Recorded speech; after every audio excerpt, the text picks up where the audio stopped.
hoy vamos a dar comienzo a una serie de mensajes sobre el libro de Apocalipsis. ¿Y quién dijo miedo?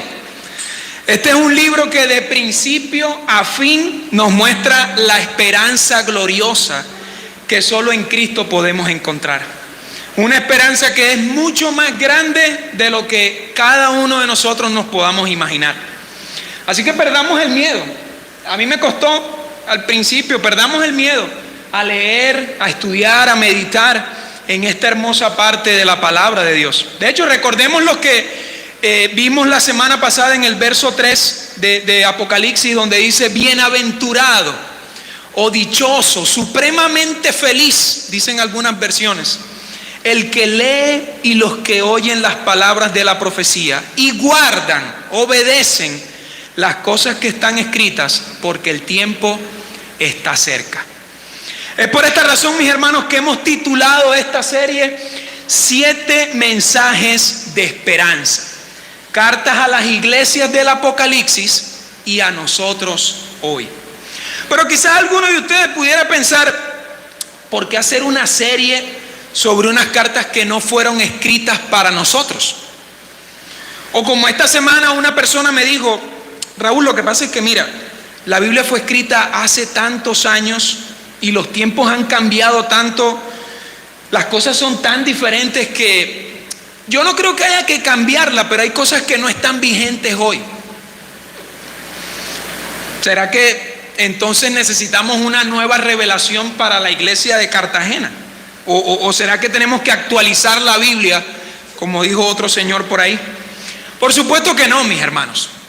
La Biblia es y será siempre la palabra de Dios. Jesús mismo dijo: el cielo y la tierra pasarán, mas mi palabra nunca pasará. Es decir, lo que aquí encontramos, mis hermanos, es como dice el autor de Hebreos: palabra viva y eficaz.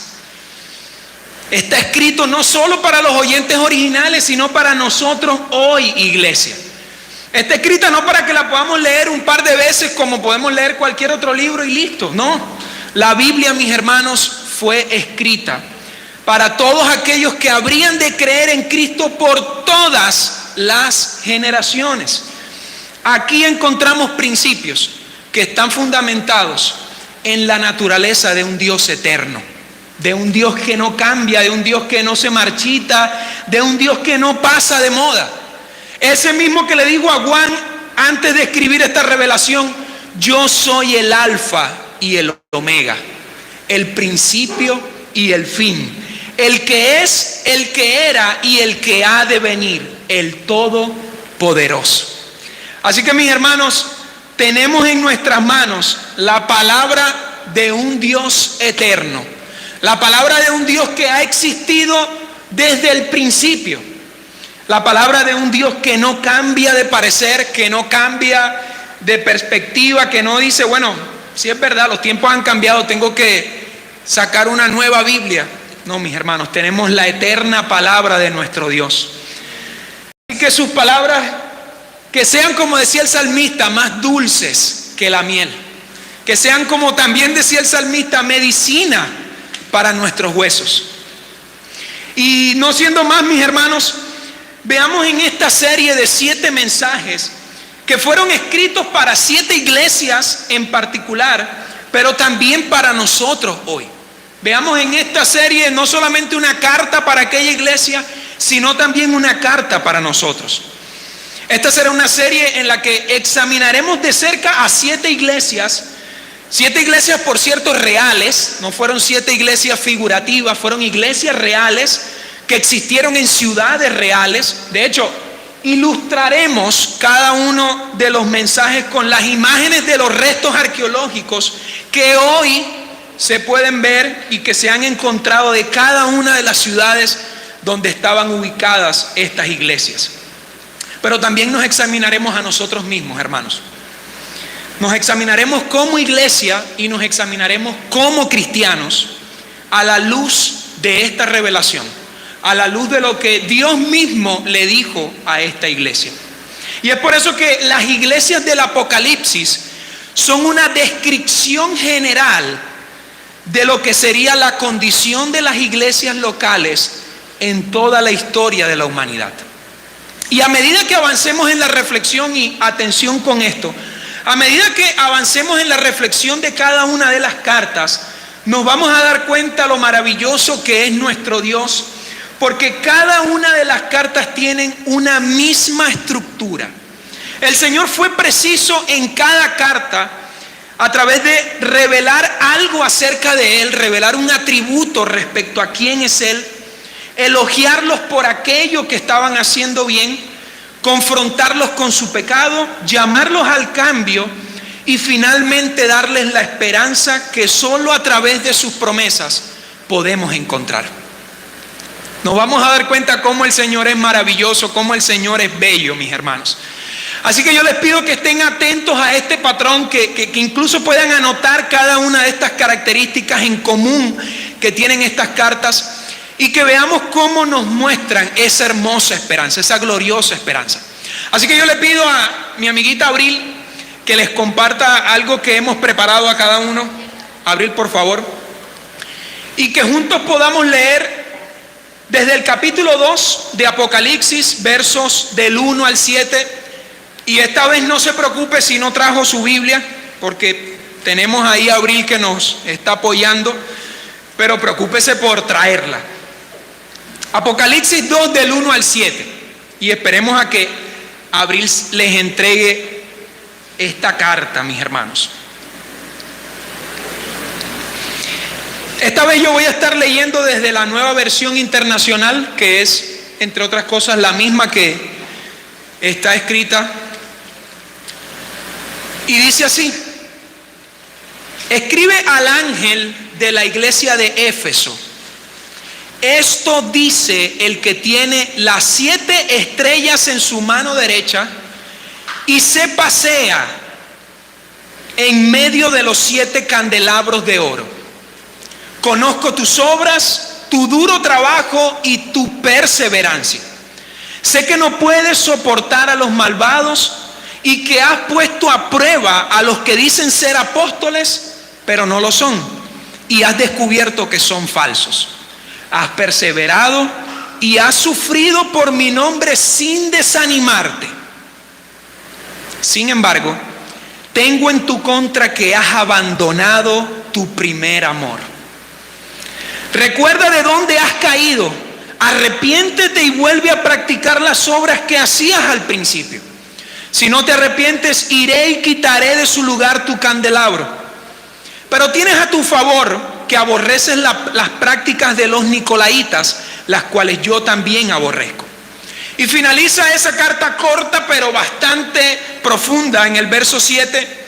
El que tenga oídos, que oiga lo que el Espíritu dice a las iglesias. Al que salga vencedor, le daré derecho a comer del árbol de la vida que está en el paraíso de Dios. Padre, gracias por tu palabra, Señor. Gracias porque tú, Señor, nos has dejado una palabra viva y eficaz, que es más cortante, Señor, que una espada de doble filo. Así que te pedimos, Señor, que tú uses tu palabra y que tú nos confrontes,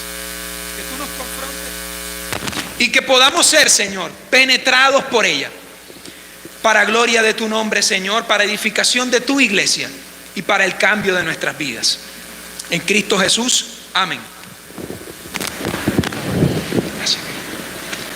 Mis hermanos, le he puesto por título al mensaje de hoy: una iglesia sin amor. Éfeso era una iglesia sin amor. Y la iglesia de Éfeso, para dar un marco contextual rápido, estaba ubicada en lo que era en ese momento la ciudad más grande de lo que hoy es el occidente de Turquía, la costa occidental de Turquía. Éfeso era el centro político, religioso y comercial de todo el imperio romano en esa zona del Asia Menor. Y esta iglesia, la iglesia de Éfeso, es central en el Nuevo Testamento.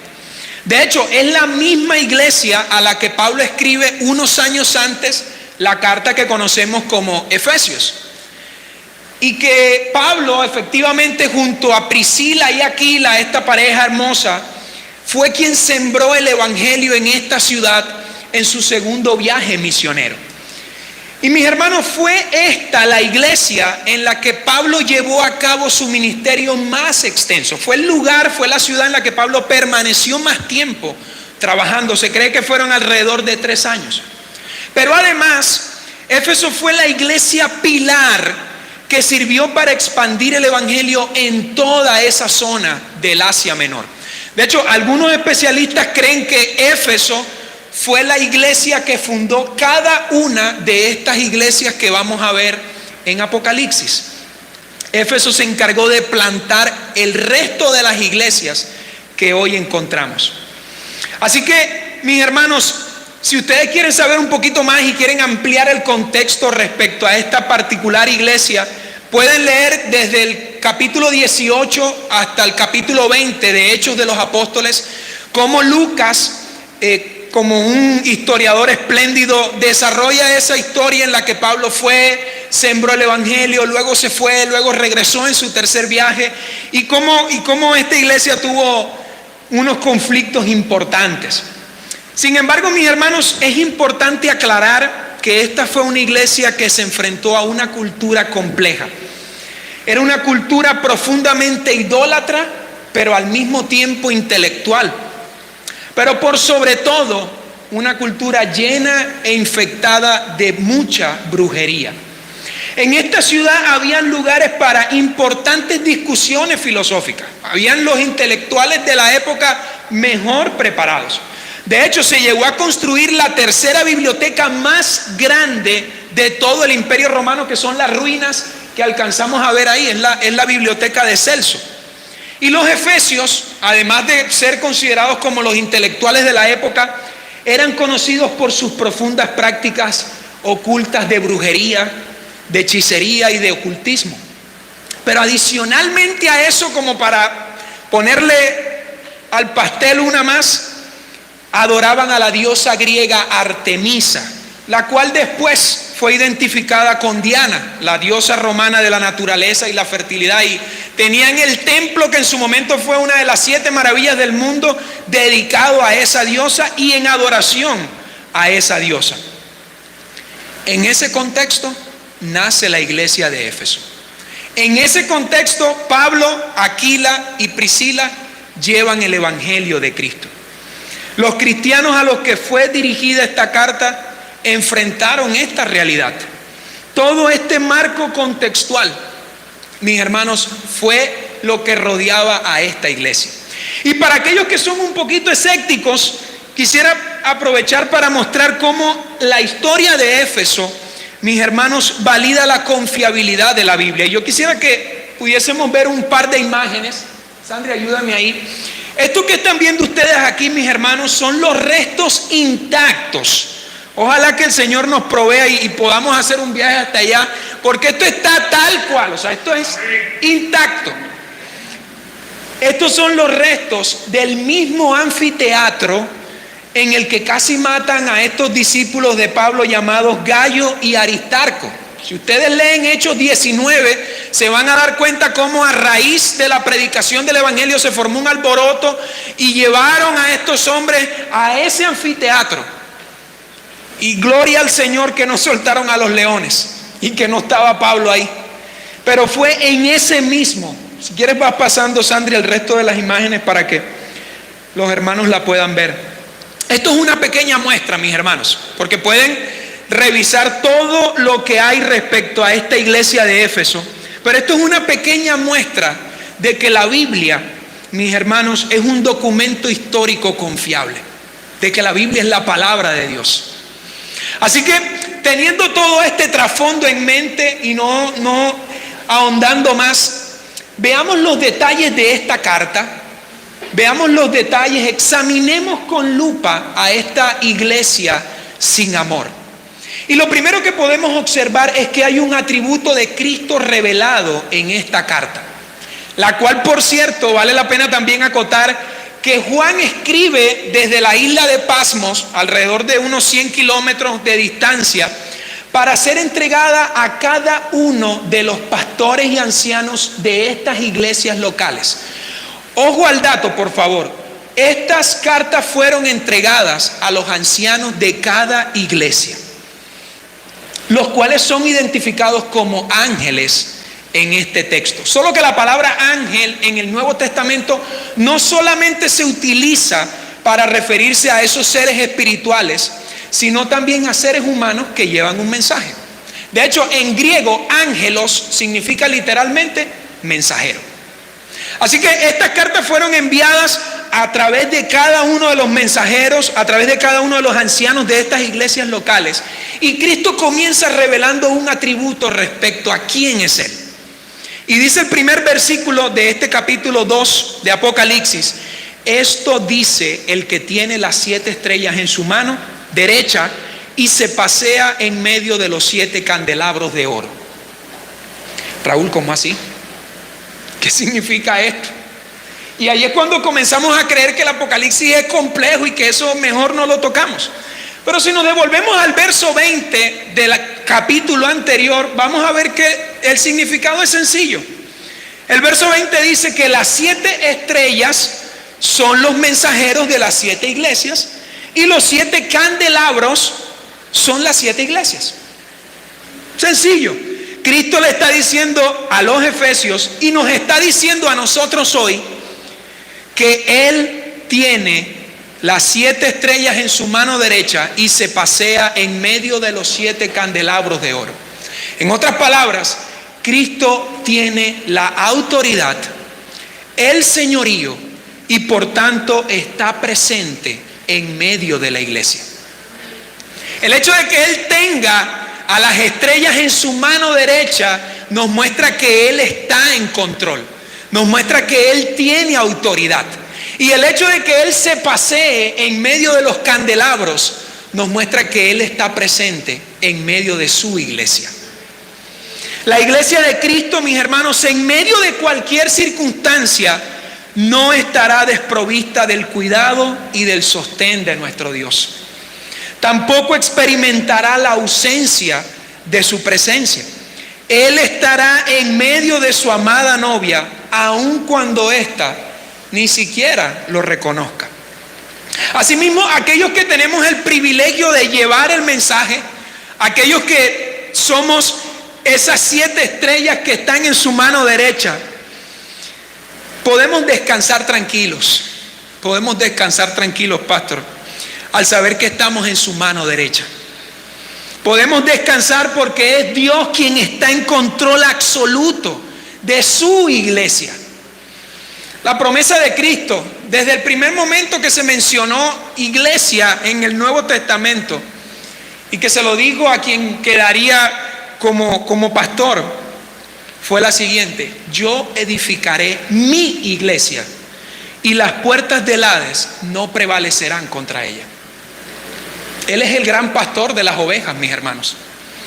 Cristo nos revela en esta carta, Cristo nos revela en este mensaje a la iglesia de Éfeso, que Él es el Dios soberano y que Él es el Dios omnipresente. Que Él no solamente tiene cuidado de los suyos, sino que Él está en medio nuestro, aunque nosotros no nos percatemos de ello. Y podemos comenzar a pensar cómo esta verdad cambia nuestro enfoque de la iglesia y cambia también el papel que yo y que tú cumplimos en ella. Esto nos hace cambiar el enfoque al decir: finalmente no es la iglesia del pastor tal, no es la iglesia de los hermanos tal, es la iglesia de Cristo. Y yo hago parte de la iglesia de Cristo. Y mi pastor principal es Cristo. Esto cambia el enfoque. Cuando me doy cuenta que hay cosas que no entiendo, cuando me doy cuenta que hay cosas que parecen que no deberían, recuerdo que la iglesia está en control y en la presencia de Cristo. Pero en segundo lugar, mis hermanos, podemos ver que Cristo elogia a esta iglesia de Éfeso. Y es una segunda sección en la carta. Cristo comienza a elogiar a esta iglesia y reconoce sus obras, reconoce su trabajo, reconoce su perseverancia el sufrimiento por causa de su nombre, pero de manera especial Cristo elogia a esta iglesia porque los efesios no soportaban a los malos, ponían a prueba a los falsos profetas y aborrecían las obras de los nicolaitas. Hasta cierto punto podemos ver que los cristianos habían entendido el mensaje que Pablo les había predicado y defendían la verdad con esmero. Eran unos defensores de la verdad de Cristo. Ponían a prueba a cualquiera que llegara a predicar el evangelio y demostraban que era un falso. También se preocupaban por hacer buenas obras y experimentaron el costo de ser cristianos en una cultura idólatra, llena de brujería y profundamente intelectual. Una iglesia ejemplar, la de Éfeso. Para cualquier miembro de la iglesia de Éfeso, aparentemente las cosas estaban bien, o sea, estamos sirviendo a Cristo, estamos sufriendo por causa de Cristo, defendemos el evangelio, hacemos buenas obras, perseveramos, trabajamos, estamos bien, la iglesia va por buen camino, pudiera decir este pastor. Aunque muchas iglesias hoy están lejos siquiera de ser elogiadas con estas características, a la iglesia de Éfeso le faltaba algo. Ellos creían que habían ganado la batalla contra sus enemigos externos. Ellos creían que habían evitado que la iglesia se contaminara por aquellos que estaban afuera predicando el falso evangelio, pero se habían olvidado de algo mucho más importante que estaba surgiendo desde adentro. Esta era una iglesia, si la pensamos hoy, con una apariencia sólida. Una iglesia que hoy pudiésemos denominar de sana doctrina. Pero mis hermanos, solo Cristo sabía que al interior de ella, en lo profundo de sus corazones, tenían el corazón en el lugar equivocado. Era una iglesia con sana doctrina, era una iglesia que estaba centrada y que defendía la verdad, era una iglesia que hacía buenas obras, era una iglesia que estaba sufriendo por causa de vivir en una cultura como esa, pero tenían el corazón en el lugar equivocado. Habían olvidado, o más precisamente, como dice la Nueva Versión Internacional, habían abandonado su primer amor. No eran ni siquiera conscientes de que aunque servían en la obra de Dios, se habían olvidado del Dios de la obra. No eran conscientes. Y en este punto, yo quisiera hacerte una pregunta. ¿Te sientes de alguna manera identificado con esta corta descripción? ¿Será que te estás enfocando más en servirle al Dios de la obra, pero te has enfocado más en servir a Dios en la obra, pero te has olvidado del Dios de la obra? Pensemos, ¿de qué manera nos vemos identificados acá?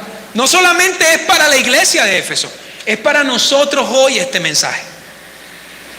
Esta era la realidad de esta iglesia, pero también de muchos de nosotros hoy. Ha sido mi realidad en varios momentos de mi vida. En el caso de ellos habían pasado 40 años y pudiésemos decir que es justificable. Habían pasado 40 años desde el momento en el que Pablo les predicó por primera vez hasta este momento. Al parecer a los efesios se les había olvidado, como a muchos de nosotros también, que las obras no son un medio para alcanzar el favor de Dios, que las obras no son un medio para tener comunión con Él. Al contrario, iglesia, las obras son el resultado de mi condición de salvo, son las consecuencias de tener una relación íntima con Él. No son el medio que me lleva a Él, son las consecuencias de estar con Él. Y fue precisamente esto lo que les escribió Pablo unos años antes en su carta, y que muchos de ustedes ya se saben este texto de memoria. Efesios 2 del 8 al 10. Porque por gracia ustedes han sido salvos por medio de la fe, y esto no procede de ustedes, sino que es un don, un regalo de Dios, ¿No por qué? No por obras, para que nadie se gloríe. Porque somos hechura suya, y fíjense cómo aquí hay una especie de paradoja. Somos hechura suya, creados en Cristo Jesús para hacer buenas obras. ¿Se dan cuenta la diferencia? No sé si lo percataron. Pablo le dice a los efesios, antes de esta carta que escribe Juan, Pablo le dice a los efesios: la salvación que ustedes recibieron no es por obras, no es por obras, pero ustedes fueron salvos y han sido creados en Cristo Jesús para buenas obras, las cuales Dios mismo ya preparó de antemano para que anduviéramos en ellas. Así que, iglesia, al igual que Éfeso, necesitamos entender que las obras no son el medio, son el resultado. Ahora, la pregunta clave para entender esta carta yo creo que es obvia.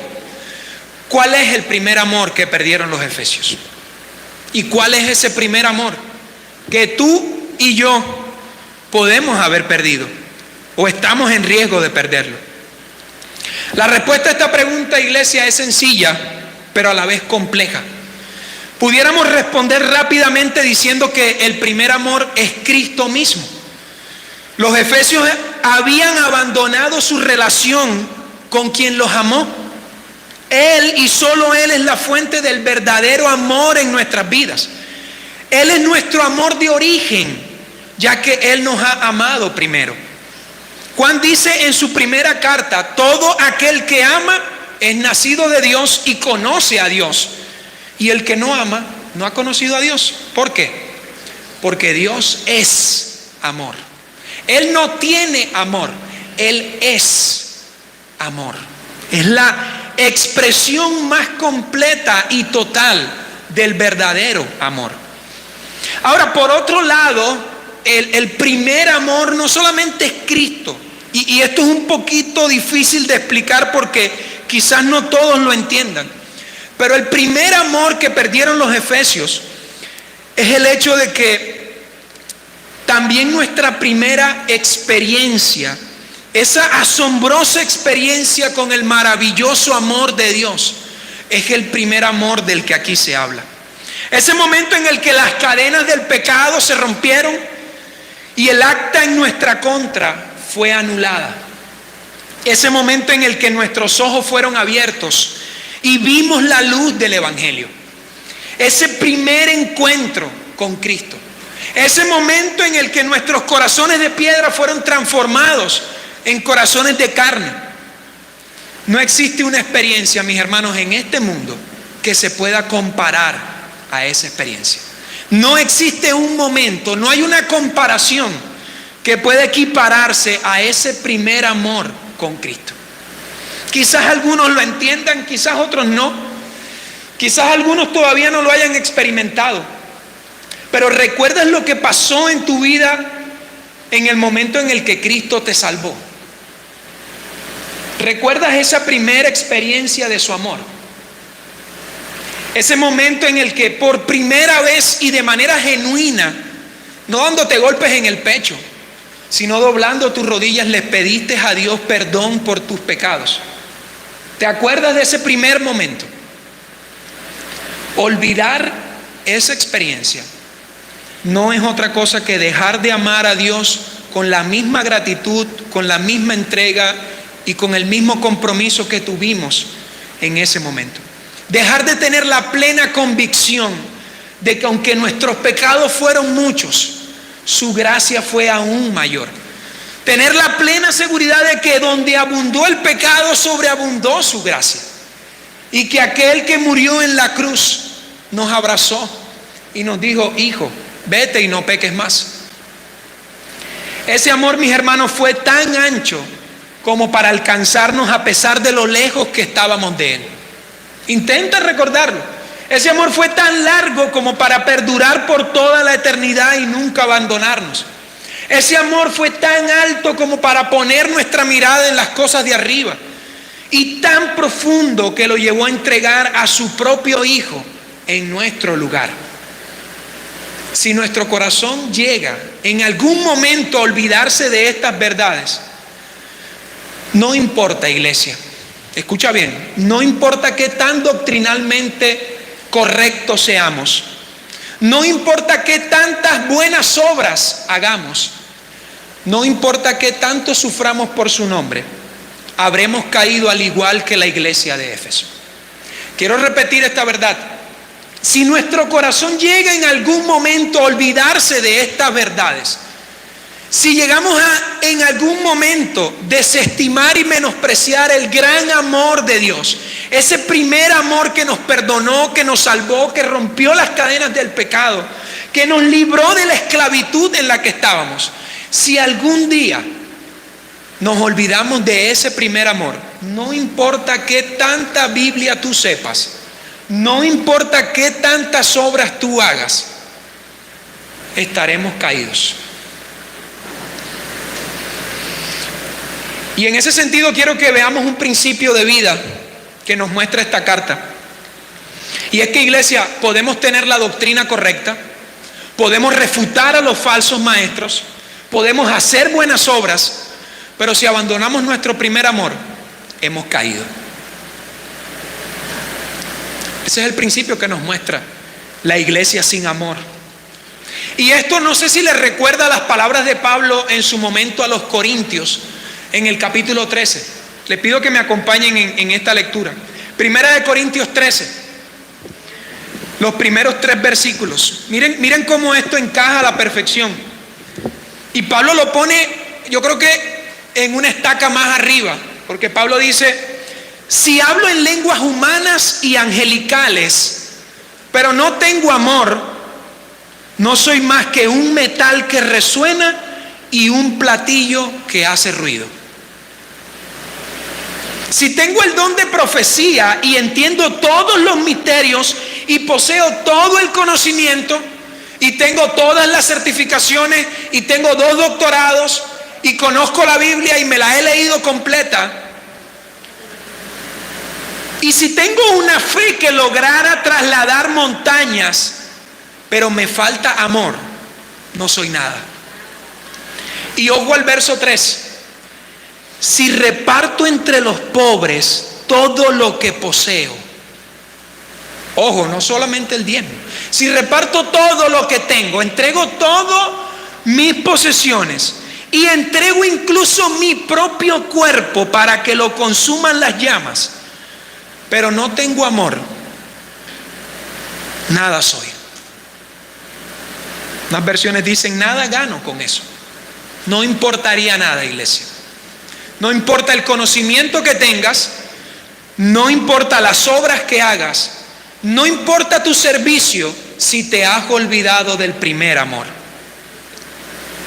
Ahora, ¿cómo es posible que esto ocurra? ¿Cómo es posible que, siendo doctrinalmente correctos, rechazando a los falsos maestros, haciendo buenas obras, sufriendo por su nombre, trabajando con perseverancia, cómo es posible que nos olvidemos del primer amor?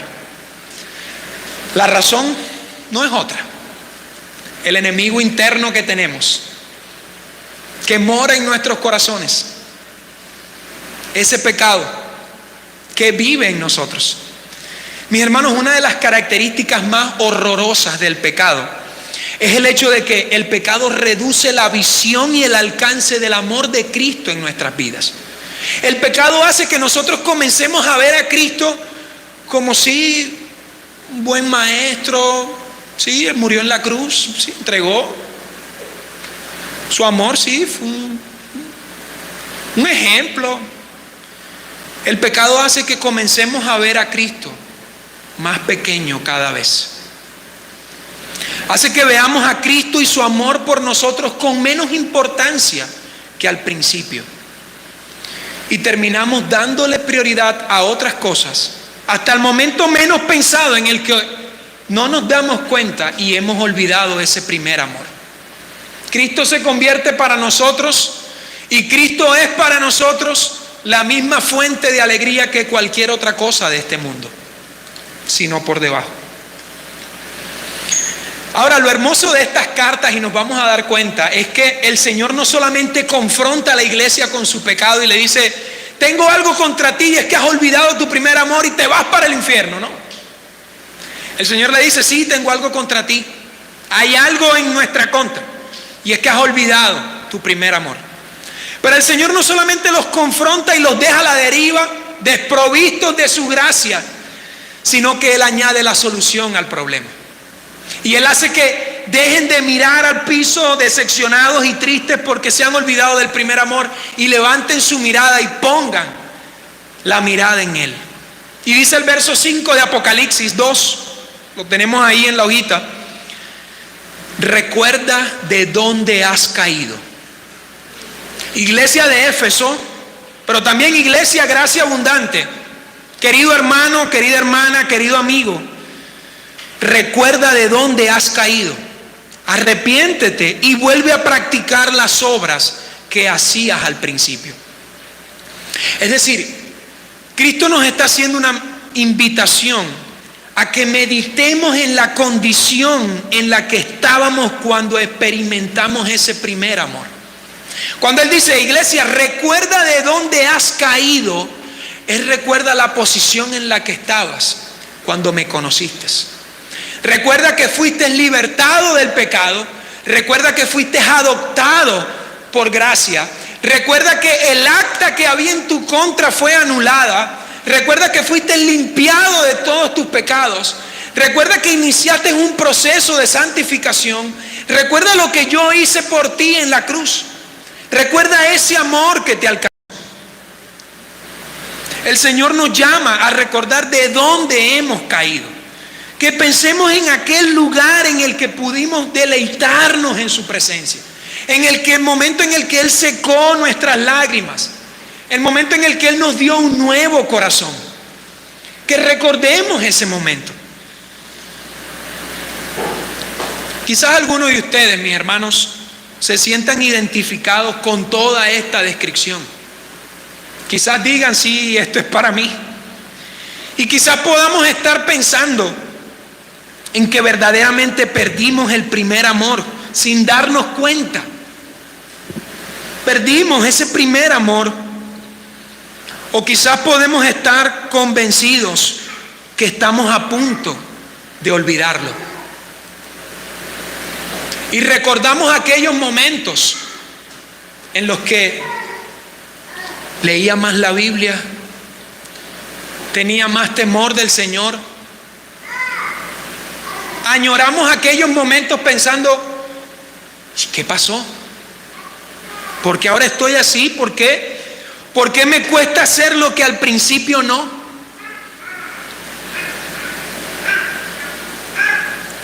Pero quizás otros, todo esto les suena como raro, como extraño.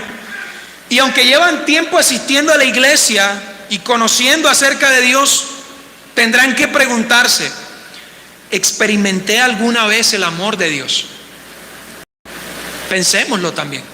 Si esto me suena extraño, si realmente yo no añoro nada del pasado, realmente no entiendo eso del primer amor, no, sí, Dios y la iglesia, pero entonces tendrías que preguntarte, ¿experimentaste alguna vez el verdadero amor de Dios? ¿O será que nunca tuviste amor por Cristo, sino un interés por aquello que podías conseguir en Él? Quizás como ese meme que compartí esta semana, te fuiste de la iglesia porque Dios no te hizo el milagro.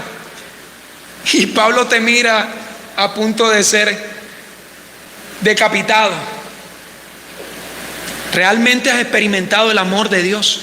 ¿Cómo está mi condición espiritual hoy, después de haber conocido al Señor? Podemos preguntárnoslo. Hagamos un autoexamen acá. Esto no solamente lo escribo yo para ustedes, iglesia, entre otras cosas. No se imaginan lo duro que es estar de este lado. Preguntémonos, ¿será que leo la Biblia con la misma pasión, con el mismo deseo de conocer a Dios, con el mismo deleite de encontrar esas verdades en Él? ¿Será que me gozo en su palabra como lo hacía en el primer momento cuando leí Efesios 2 del 8 al 9, cuando leí Juan 3:16, cuando leí la primera carta de Juan? ¿Será que nuestro corazón se llena de ese gozo al decir, Señor, gracias porque me has salvado? Gracias, Señor, porque yo con mis propias fuerzas no pude hacer lo que tú hiciste en mí. ¿Será que estoy haciendo las cosas con el mismo deseo de agradar a Dios en todo? ¿Será que escucho tantas alabanzas como lo hacía al principio porque quería aprenderme las alabanzas para cuando llegáramos el domingo cantarlas con mis hermanos? ¿Será que he dejado de sujetarme a aquellos que están en autoridad en la iglesia y ahora comienzo a juzgar cada cosa, cada acción? ¿Será que en lugar de tener los ojos cerrados y alabar al Señor, estoy pendiente del que llegó y el que no llegó, del que vino o no vino, del que no me miró o me trató mal? ¿Hasta qué punto me he olvidado de ese primer amor con el Padre? E incluso, ¿hasta qué punto ese primer amor ha dejado de ser un reflejo en mi familia? ¿Ha dejado de ser un reflejo en mi trabajo? ¿O será que a ustedes no les ha pasado que alguien le ha dicho: oye, Raúl, ¿y por qué hoy no oraste por los alimentos? Oye, Raúl, pero te veo como más afanado de lo normal. Nuestro primer amor, olvidarnos de nuestro primer amor, es un reflejo que los demás ven. Es un reflejo que ven en nuestro trabajo, es un reflejo que ve nuestra familia, que ven nuestros hijos, que ve nuestra esposa. Ya no te veo orando como antes, ya no lees la Biblia como antes. Y ahora comienzas a escuchar más a Juan Luis Guerra que... Mis hermanos, pero no podemos quedarnos solos en esta reflexión y en este autoexamen. El texto nos invita a que renovemos nuestro entendimiento. El Señor dice: sí, recuerda de dónde has caído, pero arrepiéntete. No solamente medites en cómo era tu situación y llores: sí, Señor, ya no soy el mismo. No, arrepiéntete. Cambia la manera de pensar. Renueva tu entendimiento. Deja que sea mi palabra la que cambie la forma de que tu mente llene tu vida. Mis hermanos, el texto nos enseña y nos muestra y nos hace un llamado a arrepentirnos por nuestra falta de amor por Cristo. Que volvamos a amar al Señor con todo nuestro corazón, con toda nuestra alma, con toda nuestra mente y con todas nuestras fuerzas. Este será siempre el principal mandamiento. Mateo 12:30. Finalmente, la carta cierra con una promesa que hemos denominado la promesa para el vencedor. Una promesa que sin lugar a duda nos llena de esperanza. Pero fíjense la particular manera en que el Señor lo dice. Versículo 7 de Apocalipsis 2. El que tenga oídos, ojo, atención, el que tenga oídos que oiga lo que el Espíritu dice a las iglesias. Dicho de otra manera, ¿estás escuchando este mensaje? Atención, esto es para ti también. El que tenga oídos. ¿Cuántos tienen oídos aquí? Yo creo que todos tenemos oídos. Esto es para ti también.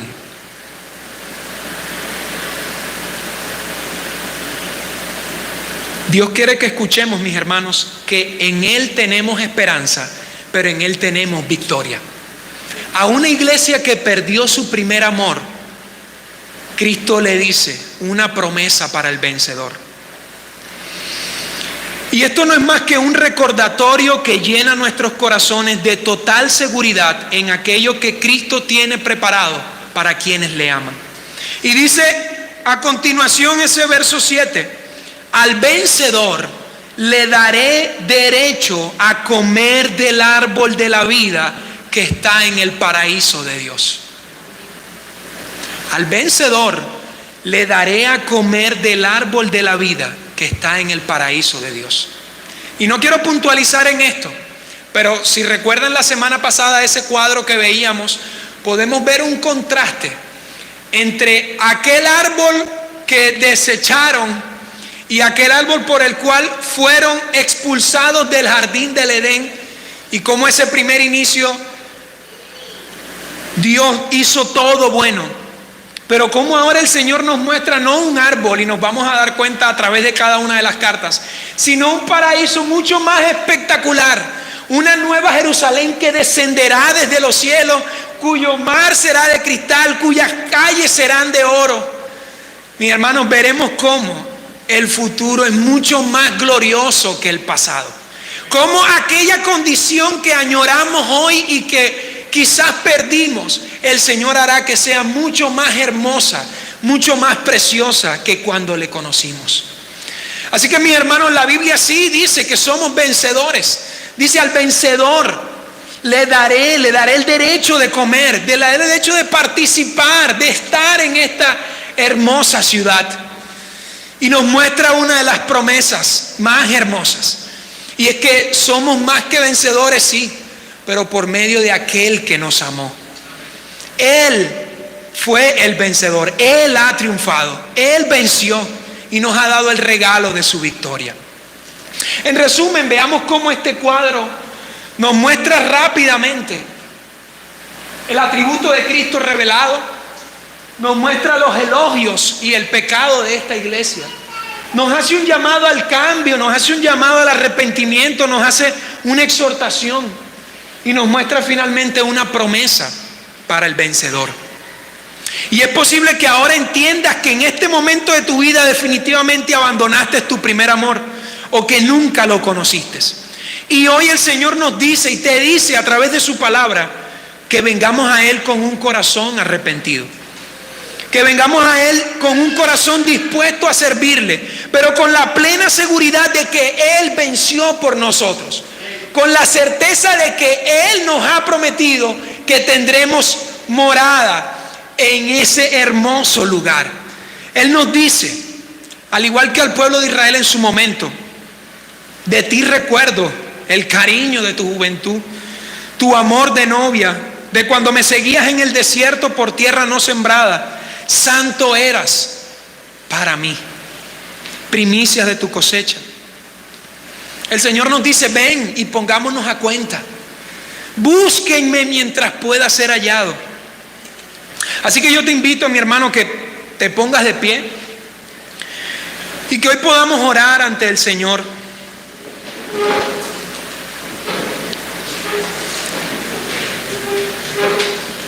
Y que de todo corazón, ahí donde estás, podamos pedirle que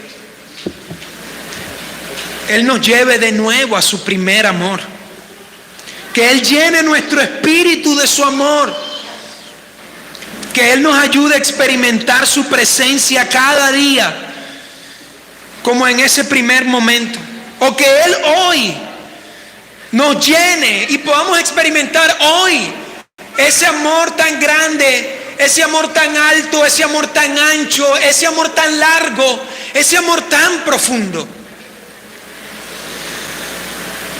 Que hoy podamos, Señor, venir a tus pies en arrepentimiento, Dios.